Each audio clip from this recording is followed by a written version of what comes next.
আমি স্বাভাবিকভাবে Argentina support করতাম। আমাদের প্রিয় নেতা জনাব তারেক রহমান সাহেব যখন ইংল্যান্ডের সাপোর্টার, আমি চিন্তা করলাম যে ইংল্যান্ডের সাপোর্টার আমি কেন হব। আচ্ছা ঠিক আছে, ইংল্যান্ডের খেলাটা একটু দেখি, দেখলাম যে ভালো খেলে। তো সাথে আরেকটা জিনিস মিলে গেল যে যে নেতা দেশকে এত ভালোবাসে, দেশের পক্ষে সংগ্রাম করে গিয়েছে, যে নেতাকে স্বৈরাচারী সরকার ফিরিয়ে এনে মানে অন্যায়ভাবে সাজা দিতে চেয়েছে, তা সেই নেতাকে একটা দেশ সাপোর্ট দিয়েছে, তার মানে পুরো বাংলাদেশকে ইংল্যান্ড সাপোর্ট দিয়েছে। আমাদের উচিত ইংল্যান্ডকে সাপোর্ট করা। অনেকেই ব্রাজিল, আর্জেন্টিনা, জাপান বিভিন্ন দেশকে সাপোর্ট করে, কিন্তু আমাদের নয়ন ভাই যেই কারণে সাপোর্ট করে এরকম কোনো কারণ কেউ দেখাতে পারবে এই পর্যন্ত?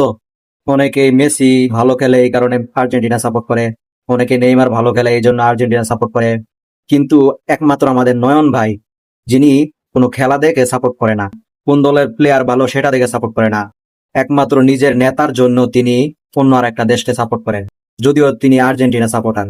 এরকম গুণ ভাই কয়জনের থাকতে পারে? একমাত্র আমাদের নয়ন ভাইয়েরই এরকম গুণ আছে।